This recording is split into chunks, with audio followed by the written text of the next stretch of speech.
பரிசுத்த வேதாகமம் பழைய ஏற்பாடு தானியேல் 5ஆம் அதிகாரம். பெல்ஷாத்சார் என்னும் ராஜா தன் பிரபுக்களில் 1000 பேருக்கு ஒரு பெரிய விருந்து செய்து அந்த 1000 பேருக்கு முன்பாக திராட்சை ரசம் குடித்தான். பெல்ஷாத்சார் திராட்சை ரசத்தை ருசித்து கொண்டிருக்கையில் அவன் தன் தகப்பனாகிய நேபுகாத்நேச்சார் எருசலேம் தேவாலயத்தில் இருந்து கொண்டு வந்த பொன் வெள்ளி பாத்திரங்களில் ராஜாவாகிய தானும் தன் பிரபுக்களும் தன் மனைவிகளும் தன் வைப்பாட்டிகளும் குடிக்கிறதற்காக அவைகளை கொண்டு வரும்படி கட்டளையிட்டான். அப்பொழுது எருசலேமில் உள்ள தேவனுடைய வீடாகிய ஆலயத்திலிருந்து எடுக்கப்பட்ட பொற்பாத்திரங்களை கொண்டு வந்தார்கள். அவைகளில் ராஜாவும் அவனுடைய பிரபுக்களும் அவனுடைய மனைவிகளும் அவனுடைய வைப்பாட்டிகளும் குடித்தார்கள். அவர்கள் திராட்சை ரசம் குடித்து பொன்னும் வெள்ளியும் வெண்கலமும் இரும்பும் மரமும் கல்லும் ஆகிய தேவர்களை புகழ்ந்தார்கள். அந்நேரத்திலே மனுஷ கைவிரல்கள் தோன்றி விளக்குக்கு எதிராக ராஜ அரண்மனையின் சாந்து பூசப்பட்ட சுவரிலே எழுதிற்று. எழுதின அந்த கையுறுப்பை ராஜா கண்டான். அப்பொழுது ராஜாவின் முகம் வேறுபட்டது. அவனுடைய நினைவுகள் அவனை கலங்க பண்ணினது. அவனுடைய இடுப்பின் கட்டுகள் தளர்ந்தது. அவனுடைய முழங்கால்கள் ஒன்றோடொன்று மோதிக்கொண்டது. ராஜா உரத்த சத்தமிட்டு ஜோசியரையும் கல்தேயரையும் குறி சொல்லுகிறவர்களையும் உள்ளே அழைத்து வரும்படி சொன்னான். ராஜா பாபிலோன் ஞானிகளை நோக்கி, இந்த எழுத்தை வாசித்து இதன் அர்த்தத்தை எனக்கு வெளிப்படுத்துகிறவன் எவனோ அவன் இரத்தாம்பரமும் கழுத்திலே பொற்சரப்பணியும் தரிப்பிக்கப்பட்டு ராஜ்யத்திலே 3ஆம் அதிபதியாயிருப்பான் என்று சொன்னான். அப்பொழுது ராஜாவின் ஞானிகள் எல்லாரும் வந்து சேர்ந்தார்கள். ஆனாலும் அவர்கள் அந்த எழுத்தை வாசிக்கவும் அதன் அர்த்தத்தை ராஜாவுக்கு தெரிவிக்கவும் கூடாதிருந்தது. அப்பொழுது ராஜாவாகிய பெல்ஷாத்சார் மிகவும் கலங்கினான். அவனுடைய முகம் வேறுபட்டது. அவனுடைய பிரபுக்கள் திகைத்தார்கள். ராஜாவும் அவனுடைய பிரபுக்களும் சொன்னவைகளை ராஜாத்தி கேள்விப்பட்டு விருந்து சாலைக்குள் பிரவேசித்தாள். அப்பொழுது ராஜாத்தி, ராஜாவே, நீர் என்றும் வாழ்க. உமது நினைவுகள் உம்மை கலங்க பண்ணவும் உமது முகம் வேறுபடவும் வேண்டியதில்லை. உம்முடைய ராஜ்யத்திலே ஒரு புருஷன் இருக்கிறான். அவனுக்குள் பரிசுத்த தேவர்களுடைய ஆவி இருக்கிறது. உம்முடைய பிதாவின் நாட்களில் வெளிச்சமும் விவேகமும் தேவர்களின் ஞானத்துக்கு ஒத்த ஞானமும் அவனிடத்தில் காணப்பட்டது.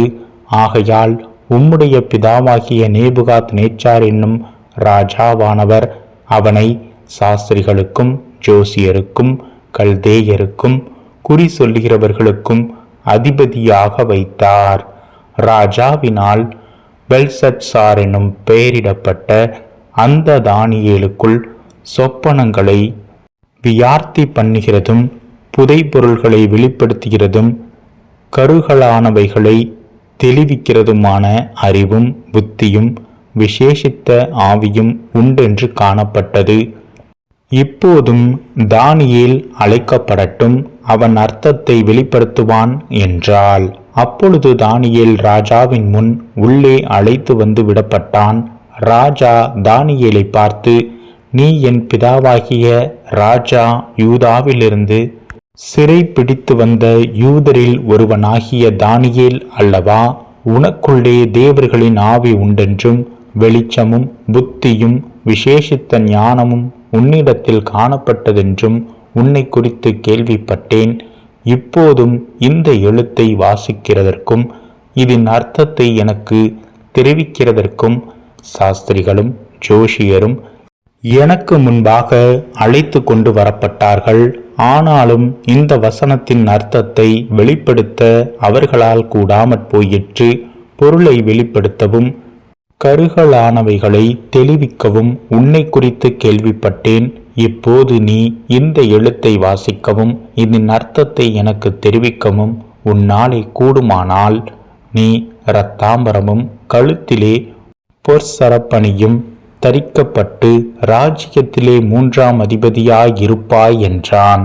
அப்பொழுது தானியேல் ராஜ சமூகத்தில் பிரதியுத்தரமாக, உம்முடைய வெகுமானங்கள் உம்மிடத்திலேயே இருக்கட்டும், உம்முடைய பரிசுகளை வேறொருவனுக்கு கொடும். இந்த எழுத்தை நான் ராஜாவுக்கு வாசித்து இதன் அர்த்தத்தை தெரிவிப்பேன். ராஜாவே, உன்னதமான தேவன் உம்முடைய பிதாவாகிய நேபுகாத்நேச்சாருக்கு ராஜ்யத்தையும் மகத்துவத்தையும் கனத்தையும் மகிமையையும் கொடுத்தார். அவருக்கு கொடுக்கப்பட்ட மகத்துவத்திலே சகல ஜனங்களும் ஜாதியாரும் பாஷைக்காரரும் அவருக்கு முன்பாக நடுங்கி பயந்திருந்தார்கள். அவர் தமக்கு சித்தமானவனை கொன்று போடுவார், தமக்கு சித்தமானவனை உயிரோடே வைப்பார், தமக்கு சித்தமானவனை உயர்த்துவார், தமக்கு சித்தமானவனை தாழ்த்துவார். அவருடைய இருதயம் மேட்டிமையாகி அவருடைய ஆவி கர்வத்தினாலே கடினப்பட்டபோது அவர் தமது சிங்காசனத்திலிருந்து தள்ளப்பட்டார். அவருடைய மகிமை அவரை விட்டு அகன்று போயிற்று. அவர் மனுஷரினின்று தள்ளப்பட்டார். அவருடைய இருதயம் மிருகங்களுடைய இருதயம் போலாயிற்று. காட்டு கழுதைகளோடே சஞ்சரித்தார்.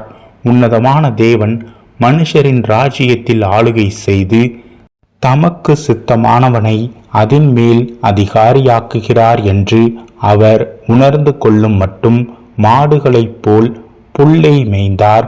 அவருடைய சரீரம் ஆகாயத்து பனியிலே நனைந்தது. அவருடைய குமாரனாகிய பெல்ஷத்சார் என்னும் நீரோவென்றால் இதையெல்லாம் அறிந்திருந்தும் உமது இருதயத்தை தாழ்த்தாமல் பரலோகத்தின் ஆண்டவருக்கு விரோதமாக உம்மை உயர்த்தினீர். அவருடைய ஆலயத்தின் பாத்திரங்களை உமக்கு முன்பாக கொண்டு வந்தார்கள். நீரும் உம்முடைய பிரபுக்களும் உம்முடைய மனைவிகளும் உம்முடைய வைப்பாட்டிகளும் அவைகளில் திராட்சை ரசம் குடித்தீர்கள். இதுவுமன்றி தம்முடைய கையில் உமது சுவாசத்தை வைத்திருக்கிறவரும் உமது வழிகளுக்கு எல்லாம் அதிகாரியுமாகிய தேவனை நீர் மகிமைப்படுத்தாமல் காணாமலும் கேளாமலும் உணராமலும் இருக்கிற வெள்ளியும் பொன்னும் வெண்கலமும் இரும்பும் மரமும் கல்லுமாகிய தேவர்களை புகழ்ந்தீர். அப்பொழுது அந்த கையிருப்பு அவரால் அனுப்பப்பட்டு இந்த எழுத்து எழுதப்பட்டது. எழுதப்பட்ட எழுத்து என்னவென்றால், மேனே மேனே தெக்கேல் உப்பார்சின் என்பதே. இந்த வசனத்தின் அர்த்தமாவது, மேனே என்பதற்கு தேவன் உன் ராஜ்யத்தை மட்டிட்டு அதற்கு முடிவுண்டாக்கினார் என்றும், தெக்கேல் என்பதற்கு நீ தராசிலே நிறுத்தப்பட்டு குறைய காணப்பட்டாய் என்றும், பெரேஸ் என்பதற்கு உன் ராஜ்யம் பிரிக்கப்பட்டு மோதியருக்கும் பெர்ஷியருக்கும் கொடுக்கப்பட்டது என்றும் அர்த்தமாம் என்றான். அப்பொழுது பெல்ஷத்சார் தானியேலுக்கு இரத்தாம்பரத்தையும் அவனுடைய கழுத்தில் பொற்சரப்பணியையும் தரிப்பிக்கவும் ராஜ்யத்திலே அவன் 3ஆம் அதிகாரியாயிருப்பவன் என்று அவனை குறித்து பறைமுறையிடவும் கட்டளையிட்டான். அன்று ராத்திரியிலே கல்தேயரின் ராஜாவாகிய பெல்ஷத்சார் கொலை செய்யப்பட்டான். மேதியனாகிய தரியு தன் 62ஆம் வயதில் ராஜ்யத்தை கட்டிக்கொண்டான்.